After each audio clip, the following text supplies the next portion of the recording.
Hello mga kalisan! Welcome back to my channel. This is Indayani, ang Rayna ng inyong tahanan. And for today's vlog, tayo ngayon ay mag-unboxing.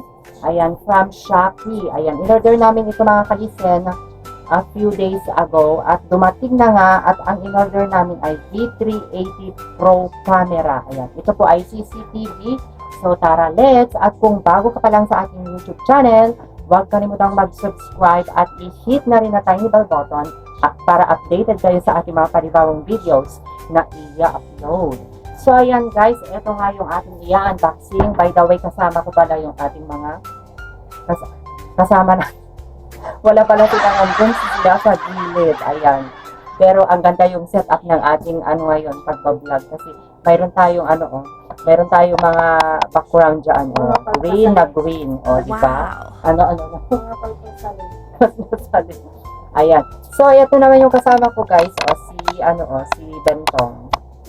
Ayan. Ayaw yung mga kasama ko magpakita. Pero nakikita sila. Ayan. So, mga katisan ha. Buksan na natin ito. Ayan, guys. So, unahin natin dito na buksan. Ayan, shout out po sa inyong lahat. Ayan, so ito pa. Ang ganda yung pagka-packaging nitong Shopee. At saka ang maganda sa Shopee kasi may mga discount kayong makukuha. Ayan, gamit yung voucher. Ayan, fragile. Thank you. Ayan, so ibig sabihin very sensitive siya, guys. And maganda naman yung pagka-packaging niya kasi very secured siya. Pero dahan-dahan lang natin sa pagtanggal ng mga tape na nakalagay dito sa paligid niya. Ayan, pasensya na kasi mayroon tayong background music.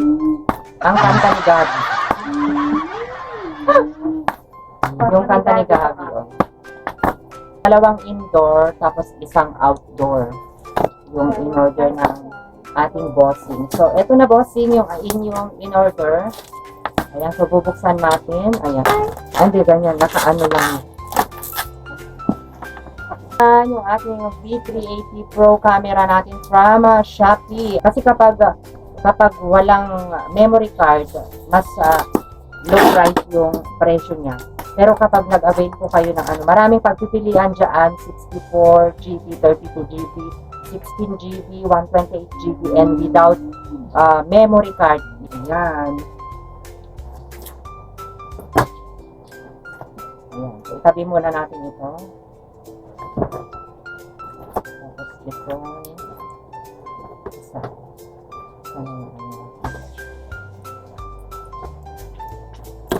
Ayan, guys. So, tatlo. So, unahin natin itong storage, real-time monitoring, human shape detection, two-way O2. Disclaimer, guys, hindi po ako marunong mag-review ito kasi ever since wala naman kaming CCTV sa bahay. First time kong mag-unboxing ng ganito, guys. So, basahin ko na lang yung kanyang dito aspects. Ito, product model Q1, resolution FHD, temperature 10 degrees Celsius, 50 degrees Celsius, power input 5V, IA, working humidity 75%, two-way audio, image enhancement, 3D digital noise reduction, storage function, cloud storage, micro SD. Ayan, so ito nga, kasama nga ng ating micro SD nito, guys. Kasi kung gusto nyo, mayroon kayong memory na hindi nyo dapat i-delete, lagyan nyo lang po ng memory card ito, or TF card. Ito, ang kinuha ni Bossing ay 64GB, guys. So, bali dalawa ito. Tsaka itong isa naman, 64GB din siya. So, pareho lang siya. Depende sa GB na gusto nyo ilagay sa inyong V380 Pro camera na binili nyo. So, tara na. Buksan na natin, guys. So, eto na, guys. Ayan. So, eto yung kanyang manual. Ayan. So, ito yung manual. Bago nyo install sa bahay nyo, ayan, kung saan nyo gusto ikabit, ayan, basahin nyo muna ito. Pero ito nga, hindi ko napapasahin kasi mahaba pa itong video at nakakasawa na. So, ito yung kanyang laman. Ito na yung CCTV guys, oh. Ang ganda talaga. Ayan. Sana nga mag-function siya talaga. So, ito parang umiikot ito. Umiikot siya. Tapos ganyan siya guys. Ayan. Parang kagaya sa studio.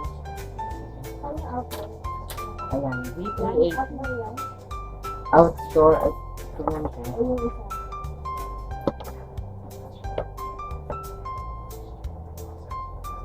Hindi ko alam kung ito yung outdoor. Indoor yata ito. Ito yung outdoor yata.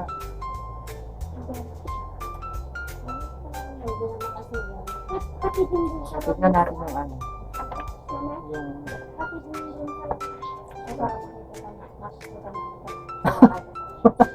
Oo. At saka pag ano, makikita daw nila pag malaki ang bunganga kapag kumakain. Oo.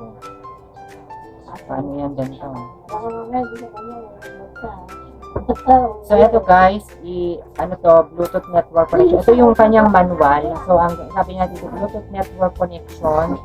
Tapos, AP hotspot connection. Ayan, adding completed. Add 4G camera. 4G camera, maganda na rin siya guys. Malinaw yan. At night vision. APN setting, syempre i-connect natin sa IP address. So, mayroon dito cloud storage. Ayan, speed up playback. So, kunyari may na-record kayo, tapos gusto nyo i-previous view, yun. Pwede nyo siyang i-speed up playback. Tapos, alarm recording, syempre nandyan. Check at any time. Ayan, security encryption din siya, guys. And loop video recording. So, ayan. Maganda ito po kasi auto loop siya. Ayan yung kanyang, ano, guys, aspect sa kanyang manual. Ito. Hindi ko lang mawari kung ito ba yung outdoor o indoor kasi wala naman nakalagay.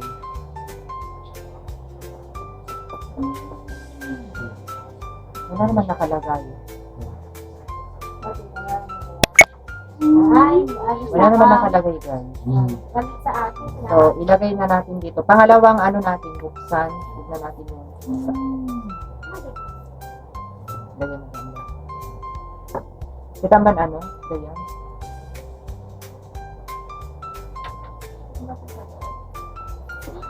So, itong pangalawang Wi-Fi smart net camera natin, guys. So, ito naman yung kanyang Q5. Q5. Alam ko na. Ito yung Q5. Ito yung pang indoor. Natandaan ko eh. Oo, ito yung Q5. Siya. Pang out. Oo. Ito guys, yung pang indoor, yung Q5 V380 Pro camera. Ayan guys. So, pang indoor siya talaga. Ayan guys. Tapos buksan natin.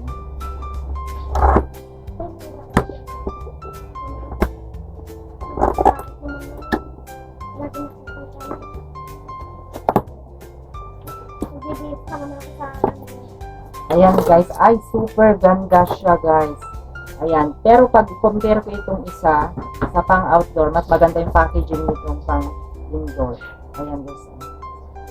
Ito kasi pang outdoor, very simple lang siya, manual at saka yun nga yung camera. Pero ito mayroon siyang grabe yung ano.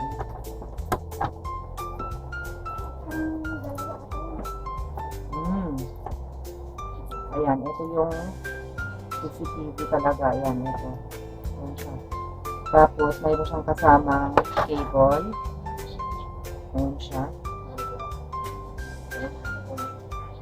Ayan. So, ito yung cable Type-C.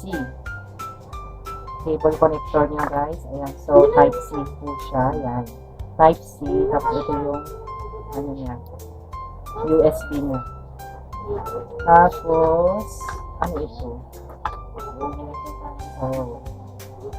Kung hindi ako nagkakamali, ito yung parang clamp din niya, guys. Pang clamp. Tapos, ito yung kanyang saksakan sa USB. So, katulad yan, guys. Yan.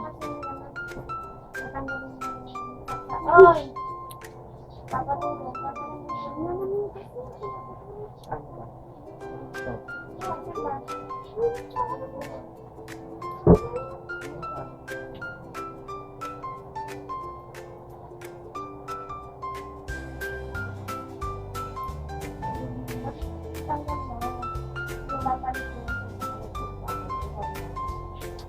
Basta ito yung kanyang gamit. USB, tsaka USB port. Tapos, mayroon din siyang hook. Ayan guys, yung mga hook niya. Ayan.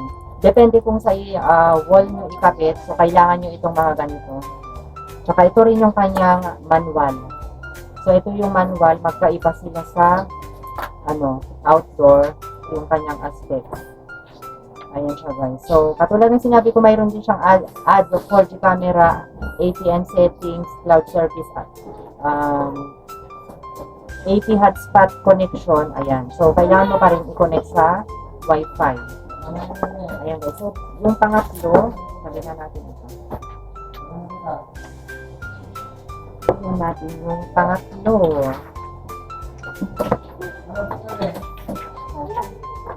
Ayan. Yung pangatlo guys, ito rin yung V380 SmartNet camera. Ayan siya guys. Pang indoor pa rin siya. Pwede rin siyang pang outdoor. Ayan. Bali, dalawang option ang pwedeng panggamitan dito guys. Pwedeng indoor, pwede rin pang outdoor. Ayan guys. Ayan. So, tara buksan natin. Pakita ko sa inyo. Ayan. So, katulad ng mga nauna, mayroon din siyang manual. Ayan, manual. And mayroon din siyang kakaiba to. Ayan, cable. And then, syempre, saksakan. Ayan. Tapos, mayroon siyang ganyan. Wala. Ang dami ito, isa. So, bali, ito yung kanyang laman.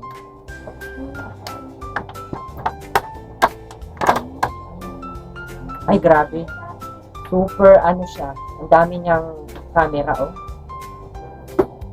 Ang dami niyang camera, oh. Ayan, 360 pa siya. Tapos, syempre, mayroon din siyang mga hook. Kasi ito kailangan mo pag saan mo ikakabit, kunyari sa wall, ganyan. So, ito lang yung pwede mong gamitin para ma-secure, hindi siya malaglag. So, ito guys.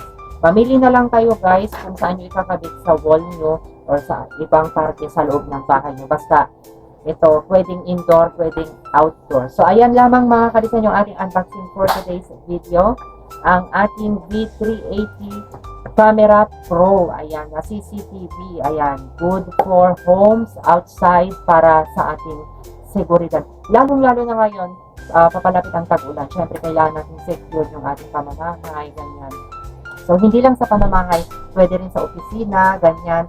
Kahit saan nyo gustong lagyan ng CCTV katulad ng V380. Guys, i-update ko po sa inyo kung paano ito, paano yung magiging kalabasan niya oras na makabit nila dito sa bahay. Kung maganda ba, or okay lang ba, satisfied ba kaming gumamit ito, clear ba yung kanyang camera. I-update ko po kayo mga kalisen yung aming V380 Pro camera. Ayan. So, ayan lamang guys. Hope you enjoy watching my video. Please like and share, comment down below. See you next time. Bye!